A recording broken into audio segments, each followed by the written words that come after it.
తనకి తానే లేక తావచ్చి ఎరుక ఘనమైన బ్రహ్మాండములను గల్పించి దినమభివృద్ధిగా దోపింపజేయు దినమూల బెంచుకోనేలా ఇట్లను చూచి ఘనమాని ఎంచుకోనేలా అనుమానించక సంజ్ఞగను మాత్రమున లేక తనకైతనే గుగాన ఘనమైన యోగనేల దినమూల ఎంచుకోనేలా ఇట్లను చూచి ఘనమాని ఎంచుకోనేలా.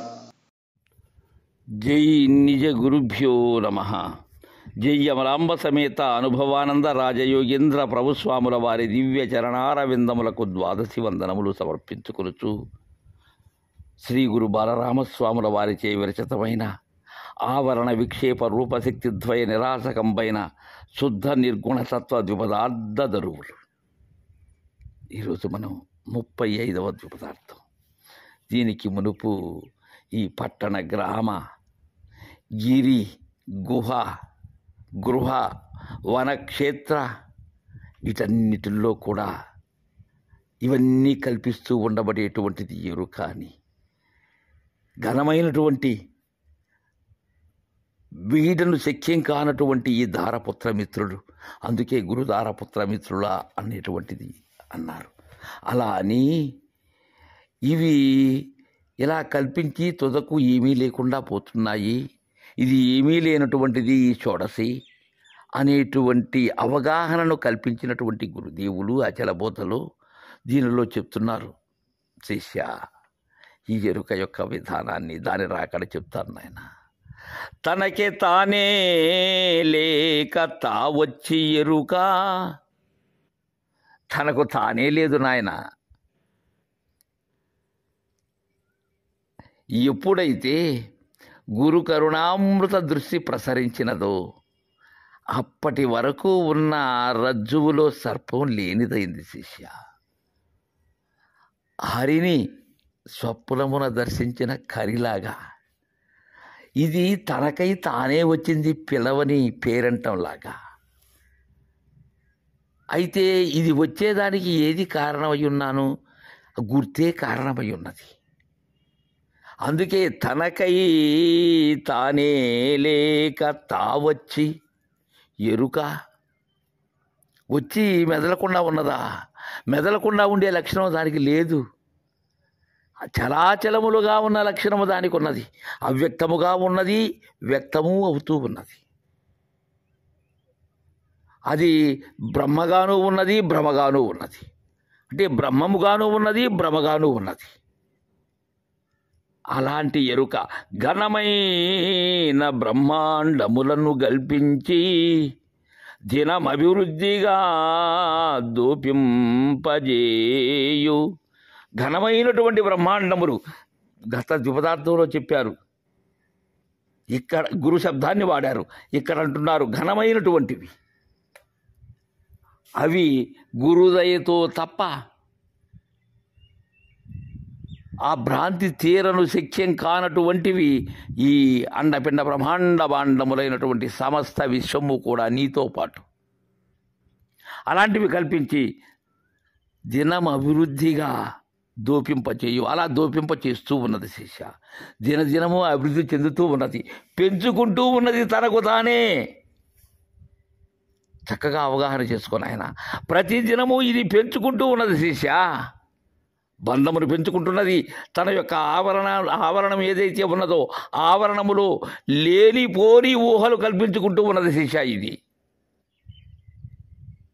అలా అంటూ ఏమంటున్నారంటే బాలరామ పండితుల వారు, దినమూల పెంచుకోనేలా వీట్లను చూచి ఘనమాని ఎంచుకోనేలా. ఎందుకు నాయన అలా పెంచుకుంటూ పోతున్నావు? ఈ దినములు అనబడేటువంటి వాటిని పెంచుకుంటూ వెళుతున్నావు. రేపు ఇది చెయ్యాలి, రేపు అది సాధించాలి, తరువాత రోజు ఇంకొకటి సాధించాలి అని దినాల్ని పెంచుకుంటూ ఉన్నావు. ఎంతకాలం పెంచుకుంటావు? ఈ ఉపాధిలో ఉన్న నీవున్నంతకాలం పెంచుకుంటావు. రెండు విడిపోయిన పిమ్మట ఒకదాన్ని వీడి ఇంకొకటి లేదు కదా. ఉపాధిని వీడి నీ యొక్క నిజతత్వాన్ని ఎరిగించు ఉన్నావేమో లేవు శిష్య. అలా పెంచుకోవటం ఎందుకు? వీట్లను చూసి ఘనమని లెక్కించుకోవటం ఎందుకు? నేను అది సాధించాను, ఇది సాధించాను, నేనంత గొప్పవాడిని, నాకు మించినటువంటి వారు లేరు, నేను సకల శాస్త్ర పారంగతుడను, సర్వవేద అధ్యయనపరుడను, సర్వమతములను వాటిలో ఉండబడేటువంటి అంతర్లీనముగా ఉన్న భావం ఏదైతే ఉన్నదో దానిని చక్కగా గ్రహించిన వాడను అని ఘనమని ఎంచుకోనేలా శిష్య. వీటిని చూసి ఇవన్నీ నీవు వాటిని భద్రపరుస్తూ ఉన్నావు, దినదినాభివృద్ధి చెందుతూ ఉన్నావు. ఇది కాదు నాయన. అందుకే అనుమానించక సౌజ్ఞ గనుమాత్రమునా లేక. ఇక్కడ గురుదేవులు సరైనటువంటి అవగాహన ఇది. సంశయరహితుడై గురుబోధ మీద శ్రద్ధ ఉంచి గురు చూపులో తన చూపును నిలిపి చూపు మనసు ఏకము చేసి గురువాక్యాన్ని ఏనాడూ కూడా అనుమానించకుండా ఆ సంజ్ఞ ఏదైతే ఉన్నదో ఆ సంజ్ఞను కన్నట్లయితే, అనుమానించక సంజ్ఞ గనుమాత్రమున, అలా కనిన వెంటనే ఆలస్యమవుతుందా? సూర్యుడు రావటము చీకటి పోవటం వేరే వేరేగా జరుగుతుందా శిష్య? జరగదు శిష్య. సంజ్ఞ కనిన వెంటనే ఘనుమాత్రమున లేక తనకై తానేగుగాన ఘనమైన యోగా మేళ దినమూల పెంచుకోనేలా వీట్లను చూసి ఘనమాన్ని ఎంచుకోనేలా. అలా సంజ్ఞ కనిన వెంటనే లేక ఏది తనకై తానే లేక తా వచ్చి ఎరుక ఏదైతే ఉన్నదో అది లేక తనకై తానేగుగాన. ఎప్పుడైతే గురు సంజ్ఞ ఎరగబడిందో ఎరిగిన వెంటనే ఎరిగినదే లేక అరిగినది. అంతే, తనకై తానేగు. ఎవ్వరూ దాన్ని సాగనంపవలసిన అవసరం లేదు. సూర్యకిరణముల యొక్క ప్రకాశము ఏదైతే ఉన్నదో అది పడిన వెంటనే చీకటి లేదు. అంతవరకు ఉన్నదా? ఉన్నదనే భ్రాంతి ఉన్నది. ఆ గురు స్పర్శ కిరణాలు ఎప్పుడైతే శిష్యుడు అందుకుంటాడో ఇక తనకై తానే వెళ్ళిపోతుంది. ప్రత్యేకంగా సాగనంపవలసిన అవసరమూ లేదు. నాకు ఎరుక రహితమైందని చెప్పవలసిన అవసరమూ లేదు. అచల బోధ అవగాహన పొందినటువంటి సశిష్యుడు నిజ గురుదరి చేరి గురువు దగ్గర ఆ గురుకీలు ఎరిగినటువంటి వారు నేను ఎరుకను వీడానని, నాకు ఎరుక రహితమైనదని, పరిపూర్ణము వేరని, ఎరుక వేరని అటువంటి నిర్ణయాలు చేయరు శిష్య.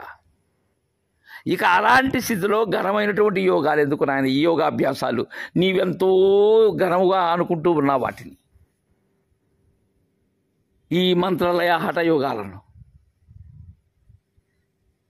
ఇవన్నీ ఈ అష్టాంగ యోగాలు ఎందుకు శిష్య? ఆ యోగంలో అది కాస్త అణిగి ఉండే లక్షణం ఉన్నది దానికి.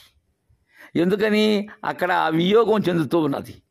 మనోప్రాణముల యొక్క వియోగం అది తాత్కాలికం. దాన్ని ఘనమనేటువంటి భావంతో ఉన్నావు. అందుకే ఘనమైన యోగమేలా దినములా పెంచుకోనేలా శిష్య అని మనకు చక్కగా తెలియజేశారు ఈ ద్విపదార్థంలో గురుదేవులు. తరువాయి ద్విపదార్థాన్ని రేపు ముచ్చరించుకుందాం. జై గురుదేవా.